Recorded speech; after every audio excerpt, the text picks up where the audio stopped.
দর্শক, এই মুহূর্তে ট্রাইব্যুনালে আছেন সহকর্মী রাকিব হাসান, যুক্ত হচ্ছি তার সাথে।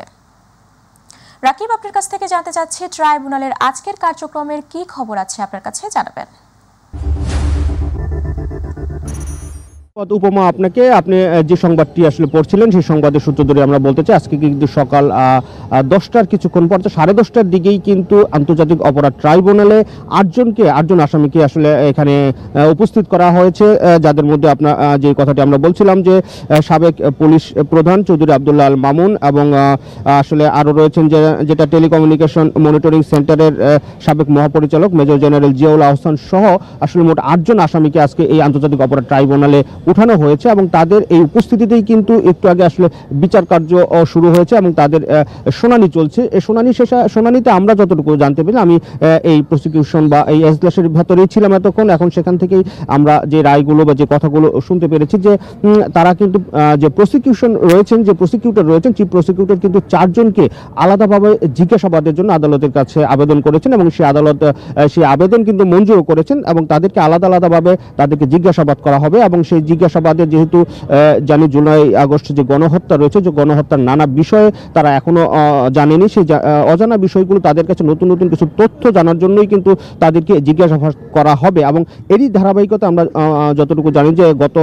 কয়েকদিনও কিন্তু এর আগেও কিন্তু বেশ 2জনকে জিজ্ঞাসাবাদ করা হয়েছে এবং জিজ্ঞাসাবাদের মধ্যে চিফ প্রসিকিউশন তাজুল ইসলাম কিন্তু আমাদেরকে কিছুক্ষণ আগেই জানিয়েছেন যে সেই জিজ্ঞাসাবাদ করা হয়েছে জুনায়েদ আহমেদ পলককে।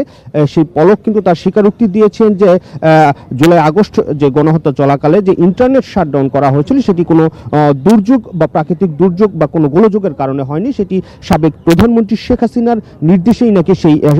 ইন্টারনেটটি শাটডাউন করা হয়েছিল। তাদের উদ্দেশ্য ছিল জুলাই আগস্ট গণহত্যাকে আসলে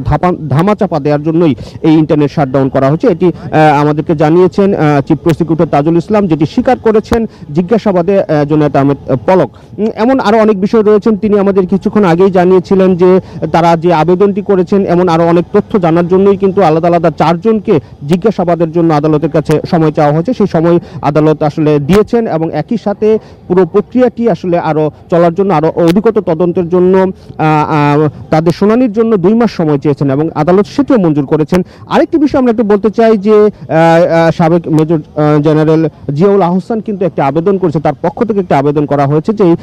তাদের বিরুদ্ধে যে অভিযোগ আনা হয়েছে সেটি এই ট্রাইব্যুনালে চলতে পারে না বা আসলে যেই ঘটনার জন্য তাদেরকে এই আদালতে আনা হয়েছে সেগুলো আসলে মানবতার অপরাধ নয়, এমন বিষয় বলে তিনি কিছু আবেদন করেছেন এবং সেই আবেদনের শুনানিও আসলে করা হয়েছেন এবং সেটি এই জন্য এই প্রকৃত জবাব দেওয়ার জন্য প্রসিকিউশনের পক্ষ থেকে চিফ প্রসিকিউটর আসলে 1 মাস সময় চেয়েছেন। তিনি যে আবেদনটি করেছেন তার জন্য 1 মাস সময় আদালতের কাছ থেকে তারা নিয়েছেন এবং এই তার যে আবেদনের এটি ভালোভাবে তদন্ত করে বা পড়ে এর জবাব তারা দিবেন। অর্থাৎ এই বিষয়গুলোতে কিন্তু আজকে আদালতে আলোচনা হয়েছেন এবং এখনো পর্যন্ত 8জন যে আসামি রয়েছেন তারা কিন্তু এই চিফ প্রসিকিউশনের যে ছোট একটি জেলখানা রয়েছেন এবং সেই হাজতখানাতেই তারা কিন্তু এখনো রয়েছেন। তারা আদালতে ছিলেন, আদালত থেকে পরবর্তীতে তাদেরকে এই জেলখানায় রাখা হয়েছে। হয়তো অল্প কিছুক্ষণ পরেই এই আদালতের শুনানি শেষ হওয়ার পর তাদেরকে আবারও সেই পূর্বের কাশিমপুরে হয়তো নিয়ে যাওয়া হবে। তো এই ছিল এখনকার মতো আমাদের কাছে তথ্য, আর বাকি তথ্য হয়তোবা পুরো যে এই আদালতে যে বিচার কার্যটি চলছে বা আজকে যে শুনানি চলছে সেই শুনানি শেষ হলে আসামি পক্ষের যারা আইনজীবী রয়েছেন তাদের সাথে কথা বলে হয়তোবা বাকি আরো অন্যান্য বিষয়গুলো আমরা জানাতে পারবো। উপমা। রাকিব, আপনাকে ধন্যবাদ। দর্শক, ট্রাইব্যুনাল থেকে আমাদের সাথে সরাসরি যুক্ত ছিলেন সহকর্মী রাকিব হাসান।